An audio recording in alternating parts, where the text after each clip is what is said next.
Hey guys, like I said, I am filling in for Liz tonight. She's on vacation, has spotty Wi-Fi, so I get the pleasure of introducing my wonderful husband, your guest speaker. So Zach has actually been, he's created his own business as a video and photography specialist. He does video production and editing for a variety of different businesses and people.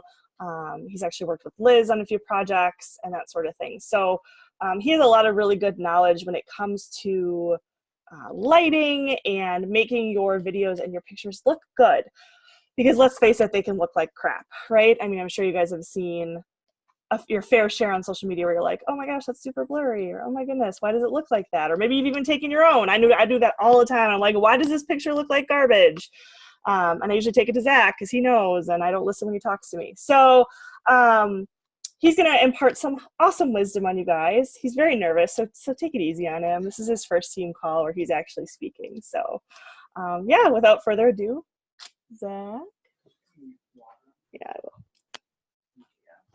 Stop. There's like, it's fine. Hello. How is everybody? I don't know if I'm. First of all, I don't think I've ever used Zoom before, so this is going to be an experience. And I also don't know how to like share my screen. So if anyone can help me do that, Dee, you need to come back. I don't know how to do this. I need to get my little thing over here. Okay, you have your thing open? Yeah, it's right here. Okay, go back to Zoom. Okay. And there's you guys. down the bottom, share screen. Oh, there it is. How do I do that? This one? Yep. Click it. But can I do it like only part of the screen? I want to be able to see if people need things. Well, they'll just chat and then you can answer questions at the end. Oh, okay. Can you guys see this? Yeah. Okay. Yeah, okay. I think you might want to, I don't know if you have to. Can you guys see the other stuff or can you just see the black? Just this screen? Can you see other stuff too or no? No, just the black screen you can see? Can you see my Perfect. the mouse cursor? Okay, good. That's Okay, going to be important. Okay, so this is going to be a pretty bare bones, like basics of how to kind of formulate your pictures and photos and videos so that they're have a little bit more of that professional edge, and they should, if you're doing it right, catch people's eye a little bit easier. I do most of my work with video and photography, they're basically the same. The principles are exactly the same. So these can be used if you're doing live videos or you're recording longer form videos to post on YouTube or Facebook or whatever you're doing, or things like this, even team videos if you want to just spruce up some stuff. The biggest thing, if I can make this do what I want it to do. Oh my gosh. Oh no. You got it? I don't know how to do this. Yeah, I can do that. I don't want people to have to see everything on the side though. I'll check it. Okay, thank you. Sorry. I'm gonna try to talk about 3 different things tonight. We're gonna talk about lighting, your photo composition, and then what kind of formats you're gonna be running into with social media and how the kind of problems that can create, because no one can get on the same page for some reason. So lighting is, I can't get this to go if I just press the thing. So lighting is the most important thing for photography. If you don't have light, you obviously don't have any picture at all. So the better you can get your lighting and the more you can kind of nail that down, the better your pictures will come across and the more room you'll have in like an editing process, or if you want to fuss with the photos at all, lighting is key. So the first tip I would give you for lighting is use natural light whenever possible. If you're in your house and you're in your kitchen and you are, making dinner and you want to take a picture of what you're doing, I would say try to use the window that's in the kitchen rather than your overhead light or like the lights that are over your sink, because natural light gives you a much nicer neutral skin tone, and keeps you from looking kind of blotchy and things like that. Just because of, first of all, it's how we normally see things on the human eye. Usually you look at things in the daylight. That's how you're conditioned to look at things. So things look more natural with that color temperature of light. And also normally like if you're in your kitchen, for instance, you have overhead lighting and that just casts shadows over your face. And if you're using a window or like a doorway, that's going to be coming in pretty much directly into you, which is what you're going to want to kind of keep your face from having too harsh of shadows, unless you're going for a look where you're in like a horror movie or something like that. So here's a picture of Danielle, actually. We have a nice big window in our living room, and this is her post-workout at some point. And you can see that it's just really nice and even here in her face. Looks really good. She doesn't have like extra bags under her eyes from shadowing or anything like that. She is kind of tilted away from the window. So you see like a little bit of shadowing as it goes across her body, which is nice. It gives you a nice, like more detail, a little bit more depth in your picture, which we'll talk about that in a little bit too. But I would say natural light whenever possible, if you can. And if you can't get natural light, try to have a light source that's coming more directly toward your face rather than down on your face or up from the bottom, because that will not look so good. Well, I guess this is kind of what I talked about. So this is an example of Danielle doing the opposite of what we were doing. This is my daughter Val when she was like 9 months old. As you can see, the window is behind them, and it's casting this weird glow behind them, which isn't always a bad thing. This would be called like a fill light or a kicker, which gives you this kind of nice hair glow. You'll see that a lot in movies or in TV shows or professional photo shoots where they really want this hair to pop from behind and like separate your subject from the background. So it's not always a bad thing to have this, but because of how bright that light is in the background versus this yellow light they're being lit with, because we were in like a living room of a hotel kind of thing. So it has this like that soft white light, which is actually really yellow. That's why they kind of look, this back here looks really white, and then they're kind of more yellowy toned to them. And this is an example, and also I'll show you. This is another one in that same house on a different day, but they're using a window or a doorway to light themselves. And you can see their skin tone looks much more natural. They're both pasty white because we were in Florida and we're from Wisconsin. So we never get sun. But they're much brighter. The skin tone is more even. You can tell Danielle's, well, you can't see her eyes, I guess, but there's not as much shadowing going on, and it keeps them really smooth looking. You can also tell here on this video, because the camera, so this slide says that we're going to talk about the basics of exposure right now. So how your camera decides how bright your picture will be when you see it on the screen is it takes a sampling from all over the screen. It takes a sample of pixels and decides which ones are dark pixels and which ones are bright pixels. And then it kind of averages them out to create one image, like one kind of lightness for the image. So that you get, when you have all of the brightness coming in on your face like this, it notices that there's more bright pixels than dark pixels, and it exposes more evenly for your face and things like that.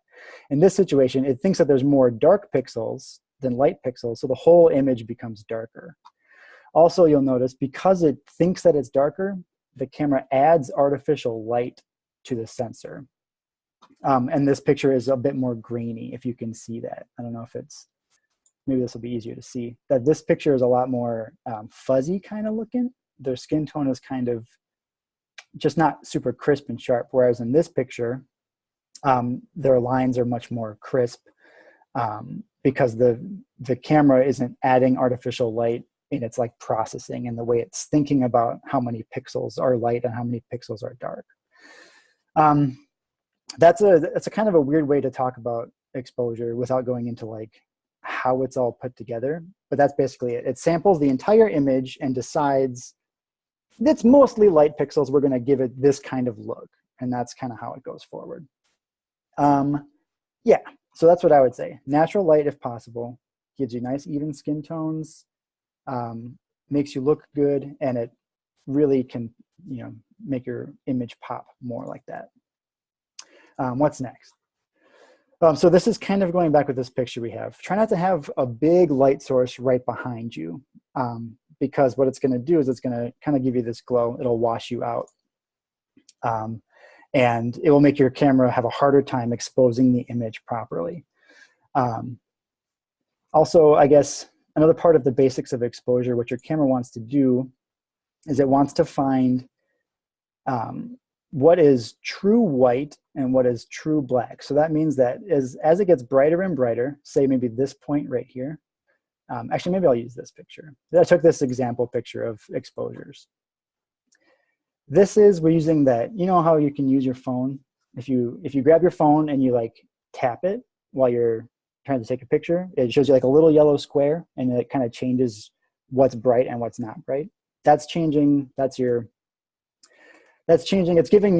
making your camera look for a smaller portion of pixels to sample to see what's light and what's dark. So instead of doing the whole screen to map out its exposure, it's doing just that square that you tapped, right? So on this picture on the left, I tapped like on my chest so that it exposed for my t-shirt. And what that did was this bright window behind me became blown out. It's all white. And if you were going to try to edit this, the camera has exposed this as neutral. So all of this brightness back here is now pure white. There's no information in these pixels, except for maybe around here where you can kind of see where the tree should be. All this information is now gone kind of in your image. It just thinks that these are white pixels, and you won't be able to like touch those in an edit. On the other hand, if I tap it in the picture, now you can see outside pretty well. You can see these roofs and the trees, but I'm completely dark because what it's doing is sampling for all this lightness in this window, and the rest of it thinks is dark pixels because it's so bright comparative to how it's actually seeing me. Now, it's not to say that you can't get cool looks like this if you want like a really nice glow behind you. Those pictures can look really cool, especially like if the sun is coming down and it's a nice like golden light. That can look cool, filtering through your hair, or you know, coming over the edge of a rock and you're kind of behind it and it's giving you this nice glorious sunset type effect. But in general, this is going to cause issues with your camera. You're not going to want to be able to, you're not going to be able to edit very effectively with these pictures, and it makes it harder to take a selfie too. So for this example, I just turned around and now I did the same thing, tapped on my shirt, and it gave me a nice exposure, but now it's the same sort of thing. I have, my face is nicely lit. You can see everything. I don't have really harsh shadows. The nice white light is helping a lot. And it's a much nicer picture to look at in general. We'll give whether or not you think the background is good, which we'll talk about that in a little bit too. Everything going okay? You guys can see the pictures and you can hear me, right? Okay. So that's kind of what you should do with natural lighting. If you can, I think it's the best. Now, using artificial light is totally okay. And it's something that you have to do sometimes. Like, you know, you're never going to be in perfect situations. Like, say now when it's dark outside and I have to be on the computer, you don't just want the computer light blasting in my face, and you don't necessarily want harsh yellow lights or anything like that. Because I could turn on this side light here and turn off this little light. And now I have this like more yellow. This light over here is also like a bright white. So it changes things. So artificial lights are good to use, and as long as you try to use them effectively. So what you want to look for if you're going to like buy a light to use, maybe like Danielle has this like little ring light that you can use, or like a Diva light, which a lot of people use for vlogging, or like the Beachbody community, a lot of people use the Diva light. You want something that has a cool color temperature. So you want like a daylight bulb, which is going to be, do I have it down here? Yeah. So daylight temperature bulbs are 5,600 Kelvin. So if you're looking for bulbs or you're looking for a light, you want something in this range because that's going to look the most like daylight. So this is an example of a picture Danielle took, and this is actually taken with the softbox that I'm using over here, which is a softbox is just a big box, reflective. It's got light bulbs inside, and it gets blasted through like a diffusion to make it softer and not so direct.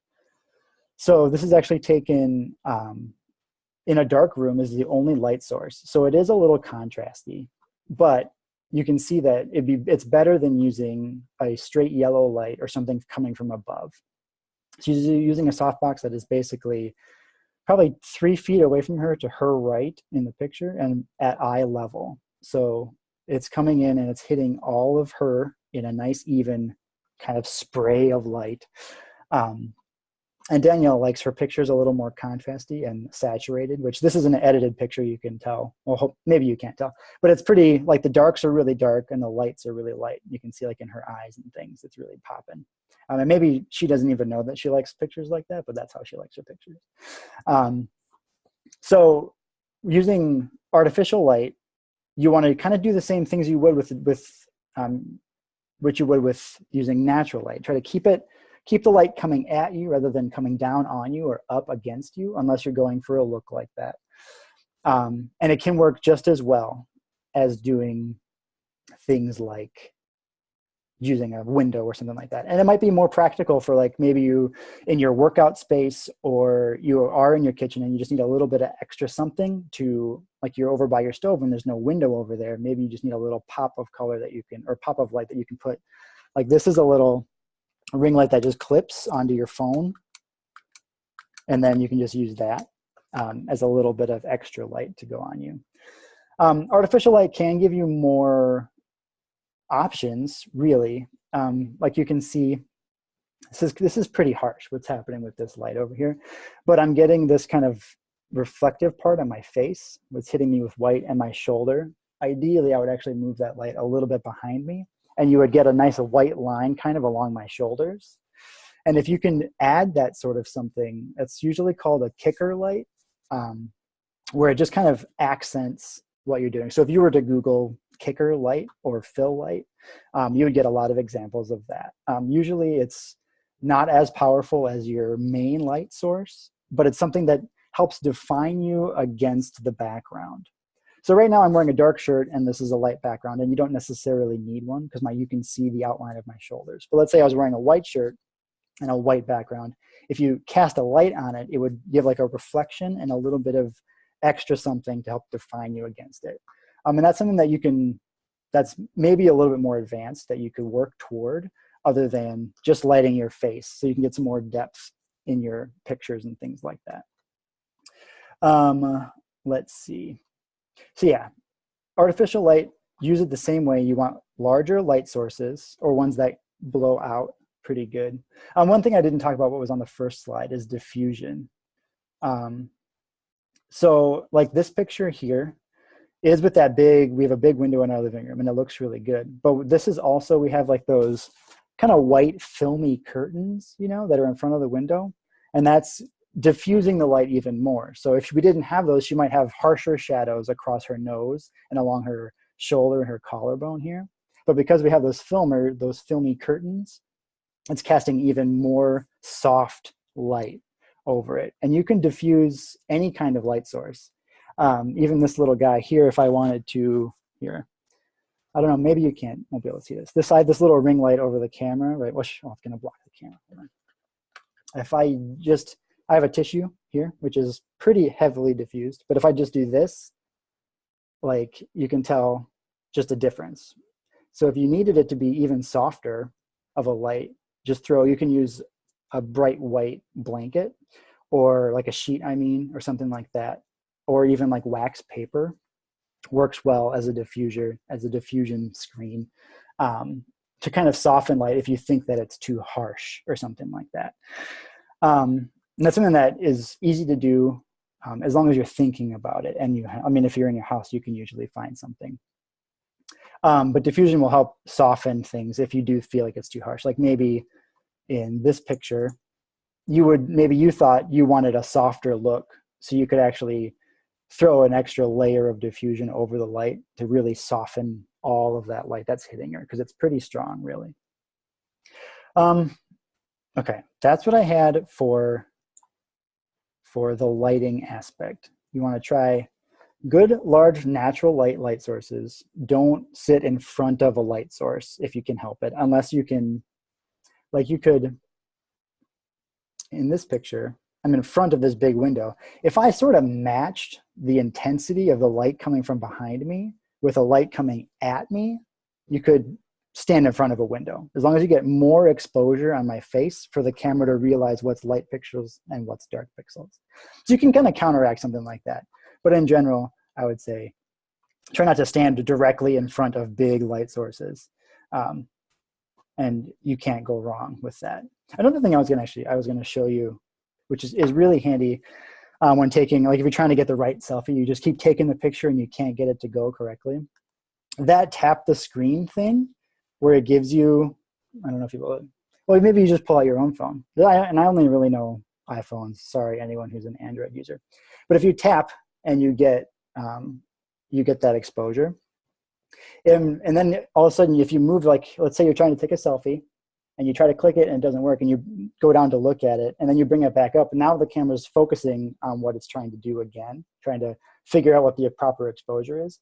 If you tap that and then hold it down, it'll pop up with a thing on the top that says AEAF lock, which is now going to lock your exposure point. So, and actually the whole exposure settings that you did. And you can still drag your finger up and down to adjust its exposure.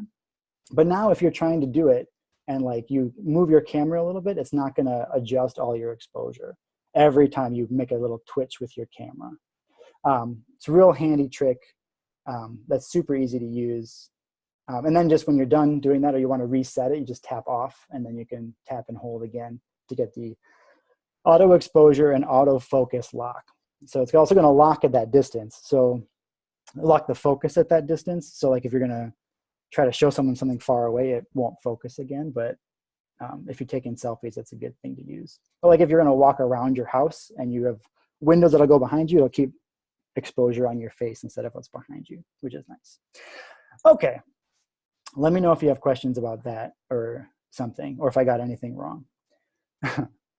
So we're going to move on to composition of photos. And this is where you can make, if your lighting is good, you can really make a bigger impact in how people view your images. One of the biggest things that you'll start noticing everywhere now, that unless you already knew about it before, you start noticing it everywhere you go, is the rule of thirds. And it is like one of the most basic things you'll find in any kind of photography, cinematography, any kind of art, like visual arts, painting, diagrams even, usually go with these proportions for your images. And you might not even notice that it's happening, but it really makes the images pop. So this is one of my favorite photographers and cinematographers. His name is Peter McKinnon. And I did not ask for permission to use these images. So if somehow he finds out, don't rat me out or don't get me in trouble, because I like him. He's got a nice, and these pictures are going to be a little unfair because he's a professional and he's got different equipment and stuff. But the principles are the same. So you got this really nice picture and you're immediately drawn to him sitting in the frame. Granted, there's not a whole lot happening here in the background, but he is right here. And the rule of thirds is this. If you divide your image into 3 equal parts, horizontally and vertically, you want to place your subject within these lines of the thirds. So here you can see Pete is really hitting these ones here. His eye line is right along this top rule of third, and this one on the left. And your eye, statistically, your eye goes to this point on an image most often first. And then it travels around this interior square. But really what this is it's proportioning inside the image. And it makes the human eye really likes the asymmetricalness of it, because almost nothing you're ever going to photograph is going to be symmetrical. And even if it is a symmetrical object, like it's machine made symmetrical, your angle on it probably won't be exactly symmetrical and it will look a little off. So if you put it towards the side of the frame and give some space around it, it's actually more pleasing to look at. And in general, for the rule of thirds, you want, as a starting point, you want to have your head and your eye kind of in this line. It'll give you the most appropriate amount of head space above that looks natural, and give you a focus point for the rest of the image. This is something that people do constantly in movies, TV photographs, landscape photographs, and everything are the same. And I have one here for landscape. This is another Peter McKinnon image. And you can see the focus is here in the middle on the water, but the image is actually broken up into 3 areas. It's the mountains in the top. Here's the line of the third. It's the water here, and then the rocks in the water. And this rule applies here too, where you kind of want the breaks of the image to be in the vicinity of that grid, and that gives you it gives you a very pleasing like aspect ratio for what's in your image.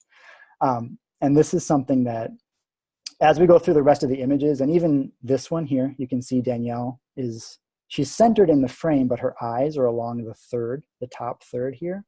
And she's framed by the 2/3 on the side.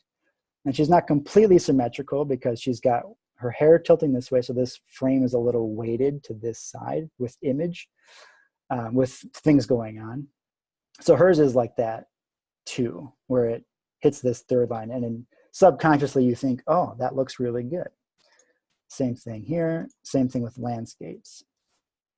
So the rule of thirds is something that you should focus on. And your phone, and if you use a DSLR, will have a setting that you can actually bring up. It's probably going to have grid on or off, and it's going to give you the third lines that you can actually turn on, so that while you're taking your picture, you can actually line it up on there and start messing around with it. And once you get comfortable, you'll be able to see, and you probably do it subconsciously. It probably looks normal because you see pictures and stuff like that all the time where it's lined up like that. You also want to do, we'll talk a little bit about posing and things like that. Keeping these things in mind, rule of thirds and things like that, you want to make sure that you're posing a bit in your images to make them more interesting. First, I would say face tilt. Don't do this. This is, I guarantee you have your dad or your uncle has this as their profile picture, right? This is what they're doing. They're looking down at their phone, and all you see is straight up their nose, and if they probably have like a double chin, and it's just like the worst picture you've ever seen. And they have a ceiling fan there too, which doesn't look very good either. Don't do that. Try to, sorry, my computer now is all over the place. Try to keep your camera at your eye level or a little bit above. That will keep you from doing this, and if getting any ugly chin or getting any it just makes your face look better if you're looking up and out rather than down at something. So if you can keep your camera at arms, like at your eye level, like this, or a little bit above so you're looking up, that will narrow your neck and everything just in general, and give you, like looking up and stuff, you look brighter in the face, and it'll just be a more pleasing thing for you to do. That's what this is. Downward angles are more flattering on anyone's face. So then you also want to do things like smiling pictures like this are great, but you can see Danielle has moved all of her hair to one side. She's got her hip popped and her arm is out. So you do kind of want to, like, models do silly things for a reason. It's because they look good in photographs. So even though you may not be a model and you may not feel like a model, I would say practice doing selfies in lots of different poses and stuff, and see which ones you like yourself looking at the best, and see what pops out at you more. Because Danielle did several pictures in this like little setup that she had, and here's one of them too, where you can see she's doing the same thing. Her eyes are on the third. The frame is weighted to one side because of how she's leaning. But this one has so much more character. She's doing something. There's action happening in the photo, and it makes you want to look at it more. It draws you in and gives you something more. This is a fine photo. It looks nice. She's beautiful. But this is more engaging. And you don't have to be like screaming like she is here, but like, you know how models do. Soft hands, you know how they always do like this kind of thing. It looks good in photos when I'm not doing it. So with practice, things like that, posing and head tilting and stuff like that will help you get more interesting photos rather than just your sweaty smiling selfie, that kind of thing. Or even not looking directly at the camera. You know, even though it might look silly to be holding your arm out and like not looking, try to get your arm out of the frame first of all. It will give you kind of a casual look and a little bit more introspective maybe, or something, just be a little different, something for you to try out. Also, like tilting your head around to see where the shadows go on your face can help too, to create more dynamic contrast in your face. And I might say that a lot. Contrast is, if you don't know, contrast is the difference in how bright the bright parts of your picture are and how dark the dark parts of your picture are. So like here on her face where it's really nice and exposed is really bright, but the shadows behind or along her nose here are very dark, and that's high contrast. You could have something more like this, which is low contrast. You got some shadows, but you can still see all the detail. There's not really much happening. High contrast. This is pretty high contrast too. He's got this bright white shirt, deep shadows beyond him and on the concrete and stuff like that. So contrast. Contrast is good because it gives you more depth in your image. Doesn't have to be super contrasty though. Yeah, so do that. Another tip would be move the camera if you can further from your face, especially if like you're short and you have shorter arms. The camera on your phone is really a really wide angle lens. So what that does is, if kind of like if you've seen like fisheye lenses or like a GoPro, it really bows the edge of the image, kind of gives you this bowl effect. The lenses that your phone uses are also very wide. So the closer you get it to your face, the more your face distorts and actually like makes your nose look bigger or your cheeks or your eye look huge. And it looks really strange. So if you can move the camera further away from your face, you'll reduce that bowing and you'll have a more pleasing, like your face will look like your actual face. It won't be distorted in any way. And to do that, you can use a tripod. Now, I know that might sound like, I don't want equipment, I just want to take selfies. Danielle used a tripod for these, and it works really nice because you can just have it in a spot. If you have a spot that you'd like to take things like this, it's great. Also, they're easy to move. They're also not expensive. You don't have to buy like a professional photographer's tripod. I looked earlier today, or was it yesterday when I was looking at this, and you can get a tripod with like a phone mount for it for $25 on Amazon. Like, it's not a huge investment to do that. And that can get you, then you can have it way far away from you and you can do stuff like while you're working out or things like that, or you can have it set up at a good distance but still close up, like something like these pictures here. That would be a tip for you as well. So rule of thirds, contrast. Rule of thirds is super important, this kind of thing. And we'll see that. I'll point it out as we go along here. The next thing to think about, and this is rule of thirds is something you want to get down because it will immediately, if you don't use it, it will immediately show people that people will think that your picture looks a little funny, right? They might not know why it looks off, but they'll immediately know. So this is something that you want to get down. These are things that if you can nail them and use them appropriately, can really make your pictures pop and make them look more professional, even though you're not a professional taking them. The first one I want to mention is framing. So framing would be something like this. This is Pete again, and he's sitting basically in the middle of the image. Here he's a little bit above the line of the third, but he's got this horizontal line here on the third. So he's using it to his advantage for the rule of thirds. And framing is using things in your background or in your foreground to draw attention to what you actually want people to be looking at. Because there's a lot of extra space around Pete here, but we're drawn in by this back here. This little part of he's like under an overpass or something like that. This part of the picture where he's framed by the triangle over here really immediately brings your eyes to where he is and centers your eyes on what he wants you to be seeing. He doesn't care about the top of the overpass. He wants you to see him looking super cool, looking out at the sun, right? So framing is super cool. This is obviously, this is a little bit, maybe you might not get a shot like this unless you're trying to find it. But here is Melanie Mitro. This is, I think, from her recent trip to France for the top 10 trip. This is the same concept here. She's on the thirds, right? Her eyes are right here on the third. She's being framed by this doorway. So there's things happening over here, but you're immediately drawn to this doorway in the middle and Melanie in the middle here. And you might think, well, she's in the middle of the picture. Of course, I'm going to look there first. But if she was standing here next to the door, I bet you the first thing you would notice is this big dark doorway here. And by her putting herself in it and having contrast between her white shirt and like the blue and this dark doorway, she pops out of the image.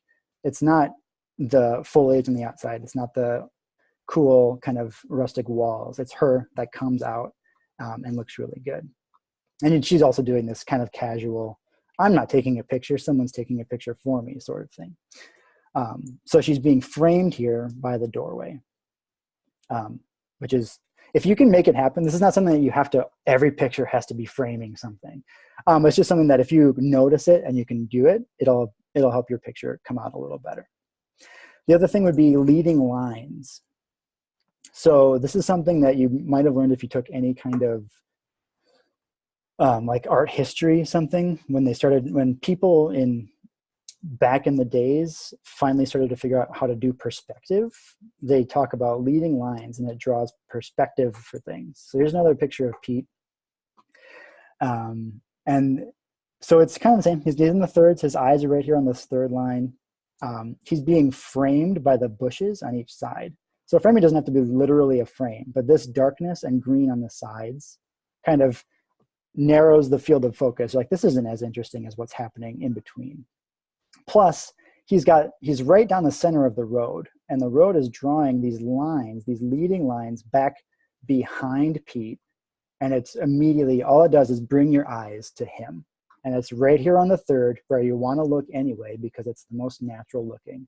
And it just brings your attention straight to him. And the rest of the picture is not as interesting, sure, but you're drawn specifically to Pete because of how he's using this part. So this could be anything like you're on the sidewalk and you can use the edge of the curb and the lines of the building to draw someone to what you want them to see. And it doesn't always have to be people either. You could have, there's a cool mailbox you want to look at, and you can use the lines of the sidewalk that lead to the mailbox to draw people's attention that direction. So those sorts of things in composition can be really helpful in creating a more professional looking image and getting people to look where you want to look. Because sometimes, like, if Pete was just kind of standing next to the bushes and it was kind of turned, so we're looking more at the bushes, now you're just looking at Pete standing in front of some bushes. But he stood in the middle of the walkway or the path or road or whatever this is, and it draws you into seeing what he's doing. So framing and leading lines can help make your image more powerful. And the next thing, that's what I want to talk about for composition. You want to do the rule of thirds. You want to try to frame it and try to lead people's eye to where you want to be. And if you just Google image search rule of thirds, you'll get so many immediate examples, and you'll see exactly what is good about, or like how it can affect what you're looking at in the frame, without anyone trying to explain it to you. The next thing for composition, is that I think you should be editing your photos in some way. That could just be find an Instagram filter that you like and then stick with it. I was actually doing research or like getting my stuff together for this little thing. One thing I didn't think about before, but I read a couple of times, was if you have a filter that you really like, or like a preset that you find that you really like, you should stick to it. So it becomes part of your brand. You have a certain look that you're going for with your images. Like Danielle really likes that oversaturated, really bright colors and contrasty look, she needs to stick with a filter that does that all the time, not waffle back and forth between stuff that's kind of hazy and kind of like 70s looking and stuff that's the way she wants it to be. You should kind of pick a look and stick with it for your brand, at least for like stuff you're posting for your business. So then one of the good things about editing is that you can adjust things. Like, let's say someone took a picture of you and you really like it, but it's not doing what you need it to do. It's not like you're kind of in the middle willy-nilly in the frame. You can adjust your framing. And then obviously you can adjust how the picture looks by adjusting color and contrast and stuff like that. But here's an example I took of Danielle at the park one day. She is dead center in the middle of this thing, right? It's okay. Like, she's just got there's a lot of space, and like with nothing happening up here. It's not super interesting.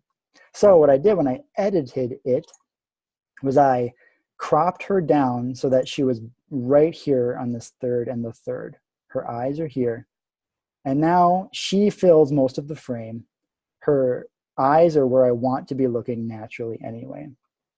And it's a much, I mean, you know what you're supposed to be looking at now. I mean, yes, everything is out of focus in the background, but there's much less confusion as to what's in the image. This is a picture of Danielle, not a picture of the park with Danielle there. Danielle is the image. Also then you can tell how this one is very white and kind of washed out. So we're outside, it's kind of overcast, which is nice. We want lots of natural light. The light is actually sort of coming from behind her because you can see it's hitting her shoulders and like the side of her head. And it's coming kind of through her bun here. But because it's nice and diffused through the clouds, she's getting a really nice exposure on her face. And it's actually adding a nice contrast to the folds in her jacket by coming forward across her body. So what I did basically was punch up those things that she likes. I oversaturated her shirt and her jacket, really brought out the colors there, gave her lots of good contrast in these shadows. So bumped up her shadows and her highlights, like opposite each other so that they really defined the contrast. And these are things that you can do. An Instagram filter will do this for you if you find the right one that you like. That's all it's doing, is adjusting your contrast, your exposure settings, and your saturation. It's probably the main things that it's affecting. And saturation, I keep saying that. So if you don't know what saturation is, it's how vibrant the colors in your image are. So this is sort of unsaturated, closer to gray than green, right? And this, I specifically saturated this color green in her jacket, which made it come out, and her yellow in her shirt. In the grass back here, I popped it out with upping the saturation of those colors specifically. So now I went from this image, which is okay, to one that she would like to post because it's nice and punchy. She's in the right spot in the frame. We know what we're looking at. To make this even better, I maybe could have, this is a swing, and at our park, there's another swing to the right of the camera right here. There's another swing here. Maybe if I would have walked around here, I could have gotten a cool shot of her on the swing between the chains of the other swing and kind of framed her with the chains of the swing. I didn't think about it at the time, but that's maybe something that could have happened. So you can always do that too. Take the same image, but from a couple different spots and see what you get. Because the beauty of your camera phone, or if you have like a DSLR camera, is that you can take as many pictures as you want and they can just be deleted immediately. So you might as well take them all and find one that's really good rather than take two and pick the better one of those two kind of junky images. So I think you should be editing your photos. There are a lot of apps that you can download that give you editing and like filters and stuff like that. Using filters, if you don't feel comfortable editing your own stuff, is totally fine. I would recommend there's a free app that's called Snapseed that gives you a lot of control over how your light is hitting. So your exposure, your lights and your darks, and your colors individually. Plus it exports to the different aspect ratios you would need for, which we'll talk about in a little bit. But Snapseed is really nice, and you can use the Adobe Lightroom app. And there is a free version, I believe, that you can use, which has some capabilities marked out. And then there's a pay version that you can unlocks everything. And there's also one that I haven't actually tried, but it's called Photoshop Express. And to me, it looks like a Photoshop app that is like simplified for people that don't really know how to use Photoshop and don't want to spend any money on it. And that's one that I haven't checked out myself because I was just looking at it today, but it looks like it might be really good for people who just want to kind of dip their toes into it. So yeah, that's what I think should happen for you guys. Do those things. Bonus tips. Keep your backgrounds clean, especially if you're doing videos and stuff. Like, you don't want people to be distracted by what else. You want them to be only looking at what you want them to look at, which is the framing and the leading lines and your rule of thirds. You want to be able to dictate where people's eyes go in your picture. You want them looking at you, or you want them looking at, I don't know, shakes, whatever you're shaking up, anything, or how the view of your room out on the Success Club trip. You want it to look like something, not just like you took a picture of a palm tree right outside your bedroom. Keep your backgrounds clean and consider where you are and how to make it into more of a set. Something that you can use again and again for videos. Like if you need a space that is going to always be where you do videos, you kind of want to make it its own character, and something that's clean and people kind of recognize but doesn't distract them.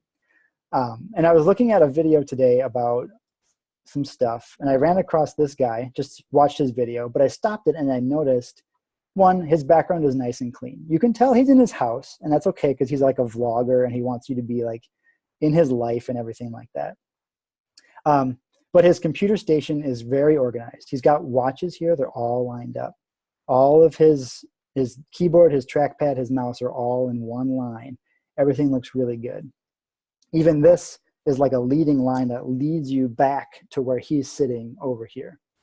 But what really caught my eye is this here. This is like his bedboard, like his headboard to his bed, or it's just the different color of the wall. But if you took just this square here, this is like a perfect frame of him. He is on the third of the whole image, plus he's on the third of this frame here, and he's being framed by the lights on the side. So even though there's all this stuff over here, in my opinion, there's no question what you're supposed to be looking at. He is the focus of this frame and what you're supposed to be doing. And he's done all these things. He's drawing your attention back to where he is. He's framing himself here and further making you look in between the lights at what he's doing.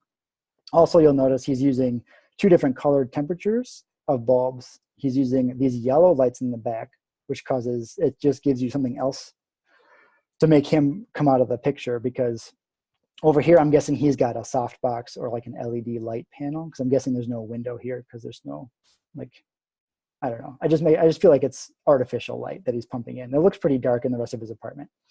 But he's using this bright white daylight bulb, so his skin tone looks really smooth, really good. And then he's using these contrast colors in the backgrounds to help pop him out. So I just thought it was really nice and how he laid it all out. But I've noticed a lot of people, unless it's like specifically you want to point out how messy your kitchen is or how like crazy your life has been, I would say try to keep your backgrounds crisp, clean, and like not distracting for the people who are looking at your pictures, because you want them to be looking at you and what you're trying to tell them with your posts.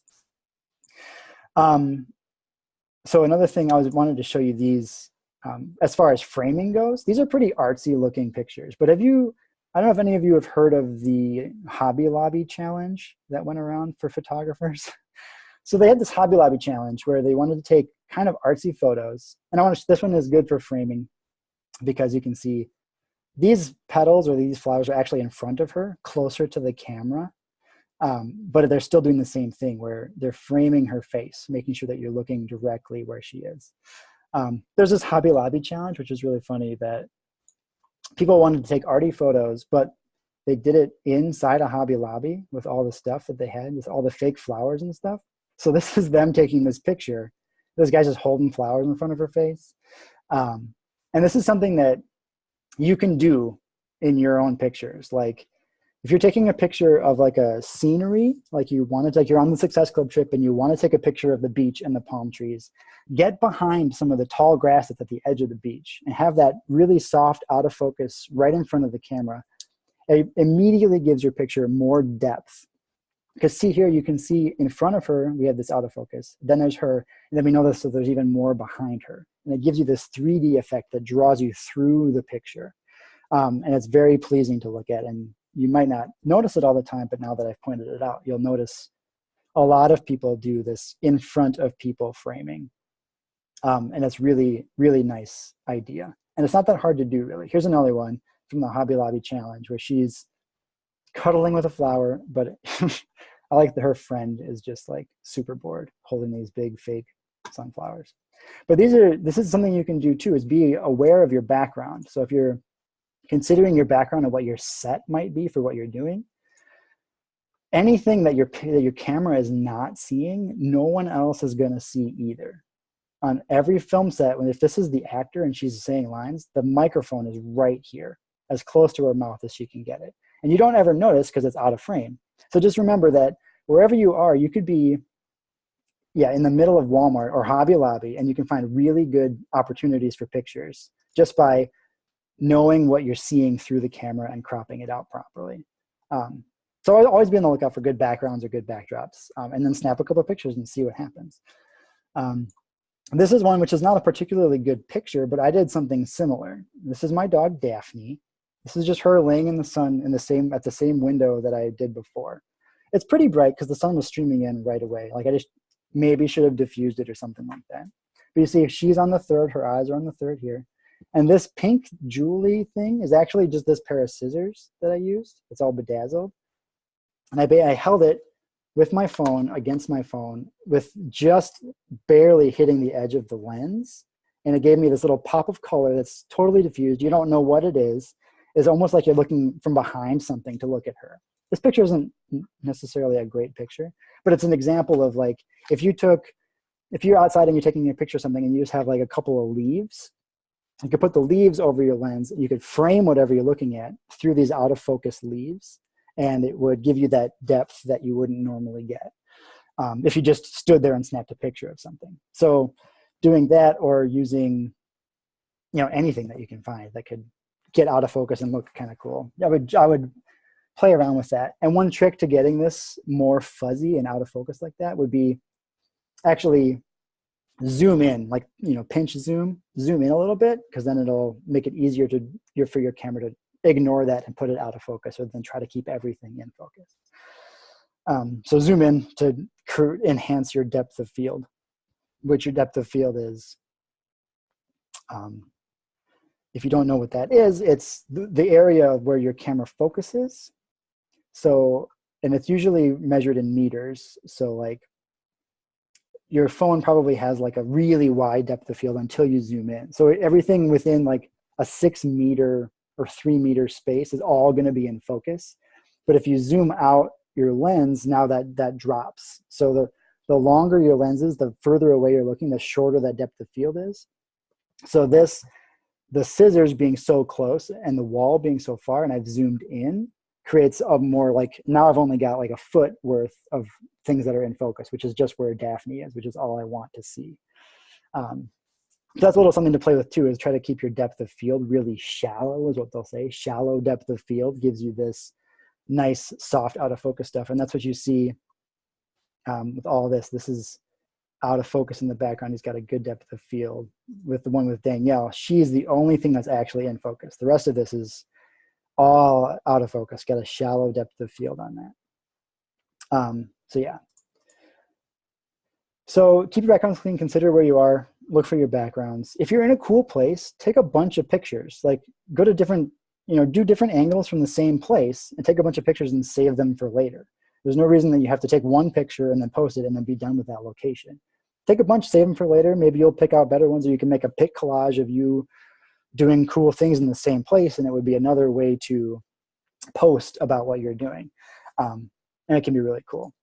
And one thing I would have as a tip for you, if you want to use your pictures for anything else, like put them in like a video or put them in a collage of some kind, save them to your computer. Don't just put them on Facebook and then say, I can get those from Facebook anytime I want, because Facebook heavily compresses your images and makes them much lower quality. So if you can save them to your computer, you'll retain your high def, crispy clean, awesome pictures that you can then use in other applications, and it keeps you from having to use those grungy ones that won't work in like a high definition video or something like that. So that's what I have for taking pictures and stuff like that. Composition, lighting, natural good light helps you keep smooth. Big light sources are good. Try to avoid having the big light sources right behind you unless you can counteract it. It'll give you much nicer images.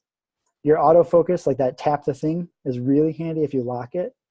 That's really nice. Turn around, keep the big lights in front of you. Artificial lights, same principles apply. You have to have equipment for that if you have it. And you can use those yellow bulbs. You can correct for it a little bit by adjusting like the tint of your picture, make them more blue instead of more yellow. And you can do that with a software if you wanted to. Just so you know, if you have only yellow light, you can still use it and make it look okay or make it look good still. Rule of thirds, very important. It's like the basic of all visual arts, is pleasing lines on this grid throughout your image. Also works for landscapes. Try to be fun in your photos, not just one smile or one exhausted picture after your sweaty selfie. And then framing and leading lines. Draw everything to where you want people to look, and then edit your photos. Make sure that they look the way you want yourself to look. Also, be on the lookout for cool places to take pictures, even in Hobby Lobby. Okay, that's enough of that. So I spent a lot of time futzing with this and trying to figure out the least complicated way to explain this because it is the worst. So formatting, you want to be thinking about when you're taking pictures or when you're shooting video, especially video, you want to be thinking about where you're going to post it. So if you're going to be posting it to Instagram, Facebook, Snapchat, YouTube, whatever you're going to be posting, you want to think about what you're doing because they all have different preferences for how your picture should come out, right? So this is what, like, I had all this like data and crap, and like this is not going to be helpful for anybody who doesn't want to know. This is as simple as I can try to make it. Your phone can go portrait, which is straight up and down, or landscape, which is the long way, right? Portrait and landscape, you probably noticed that from your printer settings, if your page comes out horizontal or vertical. These are the two ways to take pictures. You can't really have it at an angle because it's still technically portrait, you're just tipping it, right? If you're going to be using Instagram, I would suggest always using portrait. Portrait, like holding your phone upright to take pictures and take video. Instagram stories and Instagram something else. What was it? Instagram stories and Instagram TV are all exactly this aspect ratio in a vertical format. They're 16 or 9:16 aspect ratio vertical. So if you're going to Instagram, I would go portrait because this is how it looks. Your phone is like this, and Instagram will crop it to one of these two things, either perfect square, which your phone will do if you have an iPhone and you scroll over while you're taking pictures. You can have square as one of your options. It gives you a 1:1 aspect ratio. Your Instagram will automatically change it to one of these two things. What they say is you just want it to be big enough on one of your sides to be 1080 pixels in the long edge. This is too much information. This is more in depth than I wanted to get. Sorry. Portrait. If you're doing Instagram, use your phone portrait and the app will figure it out for you. Or use it in the square picture mode, and then you can't go wrong for Instagram or Facebook. If you're doing Facebook, this is the same for Snapchat too. Snapchat wants you to be portrait. If you're doing Facebook or YouTube exclusively or most of the time, I would suggest taking your pictures in square or in landscape. Facebook has a funky, it's sort of like this, but it's smaller. Like it's real weird. The aspect ratio they want you to be, it's a 6:5 aspect ratio. It's stupid. No one should ever do that. But that's how they compress it and how they display it for how they want it to look on their website. So if you do it landscape, you will get it a little bit cropped in, but that's what's going to look best for you on Facebook. YouTube is the same way. You want it to be landscape because that's how all videos are done now, is 16:9. That's your standard high definition aspect ratio. Landscape for YouTube, always. The problem comes in if you want to double up on any of those things, right? If you're always shooting your Instagram stories in portrait, but you want to maybe post them in a montage to YouTube, now what's going to happen? You're going to get something like this is going to be, I'm going to make this a little bigger. Oh my gosh, now I can't see what I'm doing. This is going to be, don't do an effect. Oh my gosh, now it's not going to let me do it. Here it is, format. Bring it forward.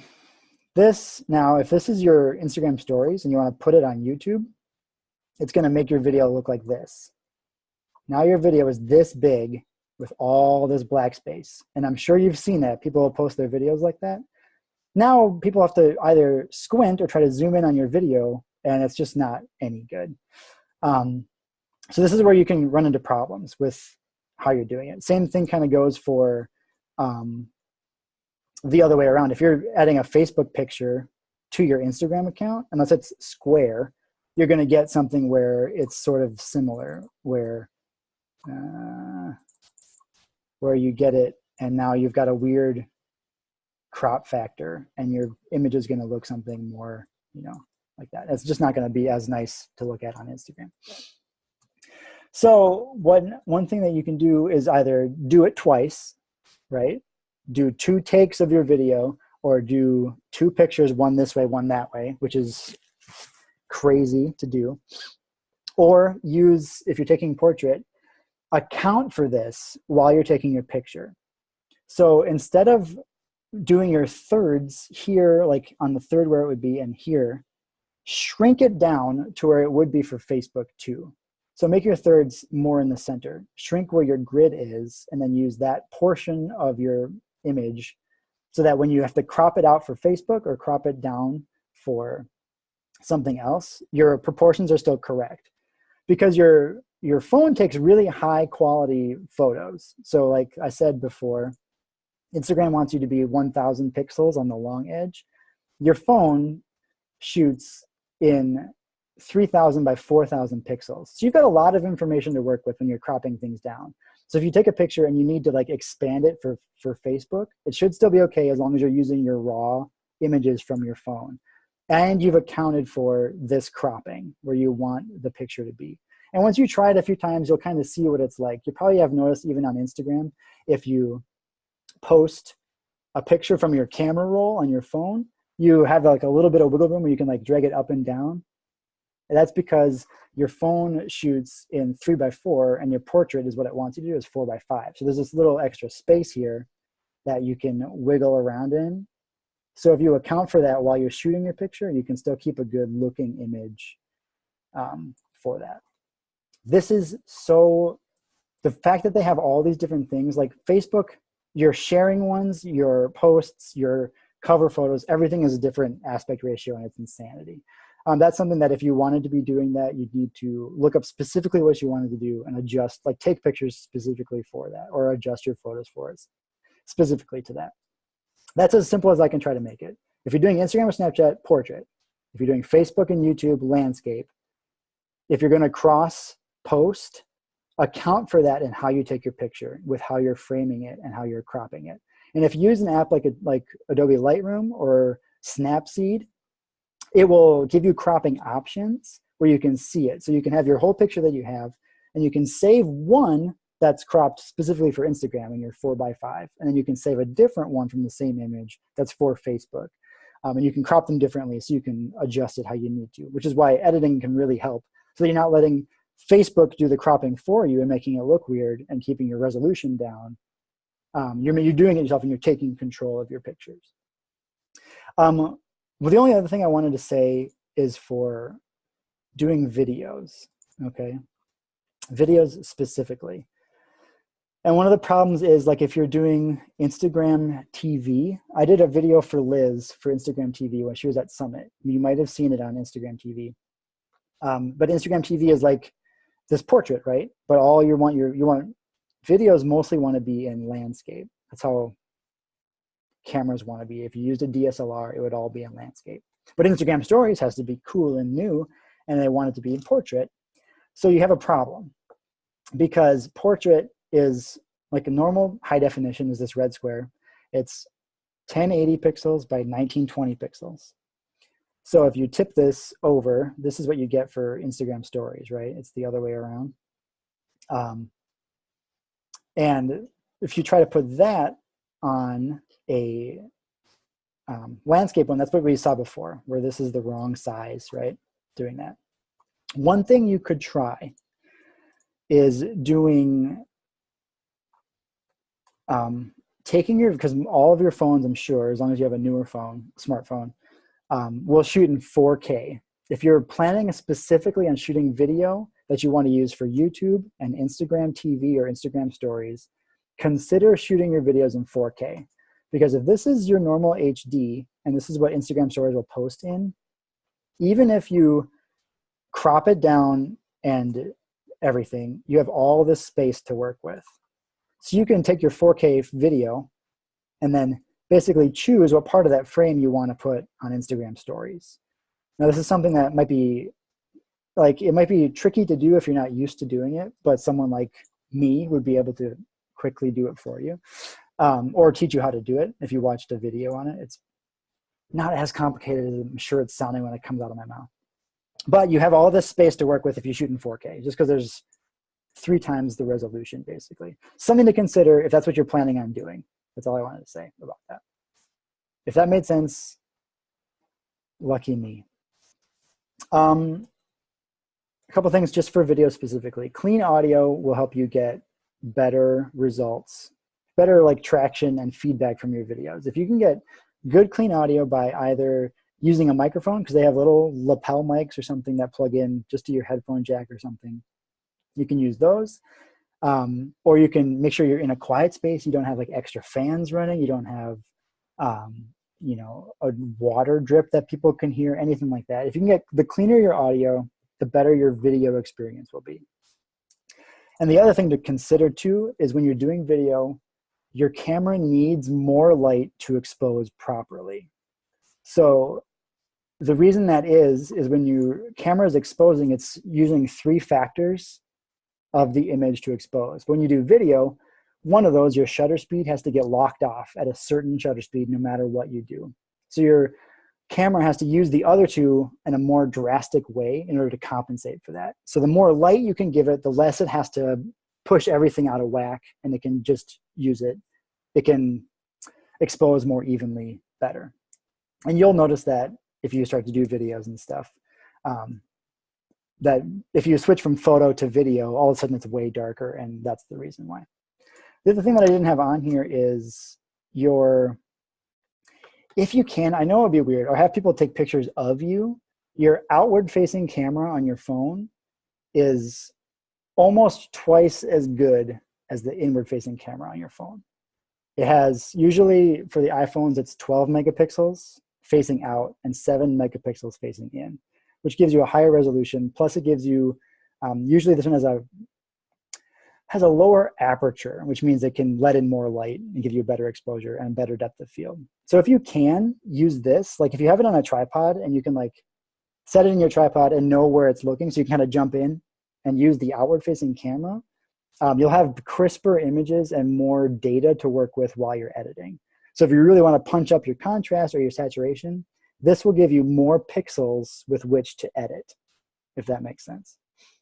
So if at all possible, I would use this camera, even though it's kind of funny to do it like have your screen facing out, right? But just so you know, if you don't know, if you are doing that using your outward facing camera, if you click your volume button, that will take the picture. That will release the shutter and actually click it. Instead of having to try to like touch the white dot, you know, just click that button and it'll take a picture. So there's another tip for you. I think that is what I had for you for today. I hope it wasn't too much information to take in. And really what photography boils down to is practice. You need to practice finding the rule of thirds. You need to practice looking for leading lines and framing with wherever you are and finding those cool shots. Try getting your camera lower to the ground or higher up to get different angles from what people are normally taking. Everyone can take this picture with their phone right in front of their face, standing in the mall. Not everyone is going to sit down in one of those mall center areas with the foliage, kind of behind some leaves with the camera in there to give you better depth of field. And maybe you not even look like you're in the mall now. Maybe you look like you're in the rainforest and you look super awesome, but you're just outside of a Spencer's, you know what I mean? Like, do something like that and just try it out. And maybe you'll come up with some super awesome pictures, and maybe it will be 40 pictures of garbage, but at least you now have more experience. Don't take pictures at that angle in the mall. And now you know, you don't have to ever try it again. So that's what I had for you today. I don't know how to check for if anyone had comments. Zoom. How do I do this? Oh my gosh. How do I, oh my gosh, now it's all gone. How do I do this? All right, hold on, sorry. I want to stop sharing, pause share, stop share. Is that right? Better? Now you can't see what I was doing before, right? Okay, here's the chat, okay. I think Androids do use the same exposure touch thing. I would assume so, at least, because it seems like such a handy thing to do. And I've seen people with all camera types, so like all phone types, doing that kind of tap thing. They might not have the same tap and hold for exposure lock. It might be a different setting you have to turn on to make it available, because maybe it's a setting you can switch on or off, but I'm guessing they have something similar. Yes, I actually, for the Diva lights, those ring lights are really nice because they give you good, in a smaller space, they give you good range with your light, you know what I mean? Instead of something, and plus it gives you really pleasing catch lights in your eyes. That little circle is better than like a square. It looks really nice. And there are pictures. The first Diva light that Dee had was one that I made out of like a, it's like a wreath frame, which you would like tie like branches to, with just one of those rope lights strapped into it. Just buy white, like daylight color rope light, strap that in there into a circle, and you've got essentially what a Diva light is. Oh, Danielle already said that. Okay.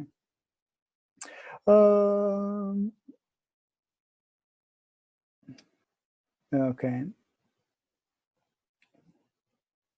Good. Use the rule of thirds. That's great. How did you turn it on? It's in the settings. Yeah. Okay. Lightroom. Yes. So Snapseed, Photoshop app, and the Photoshop Express app, and then Snapseed is the one that's free. You can buy presets and stuff for, I'm sure, all of them, and different filters and things, but I would find one that you like, and then you can always modify it too.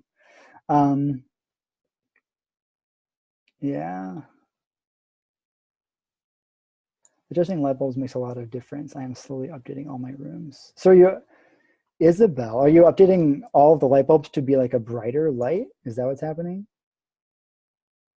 Yeah, that's what you did. Cool. Yeah, that can be something that, I mean, maybe you like white light better in your house anyway, and then that would be great. I personally prefer having the yellow light in the house. I like it better, like when I'm just living in there, but I do know that it bothers me whenever I take a picture and everything is like super yellow and stuff like that. Does anyone have any other questions? I know I talked for a lot longer than I intended, and I hope some of that was helpful. You can message me. My like page is Zachary Whitford Media. Just like that, Zachary Whitford Media. And you can ask me questions if you want to, or you can friend me and stuff, and I'll for sure try to help you out as best I can. There are a lot of tutorials online for beginner photographers, which is essentially what you are. If you didn't know any of that, you're now a beginner photographer, and you know the basics of what you need to know to take better photos and start upping those games, because that will help.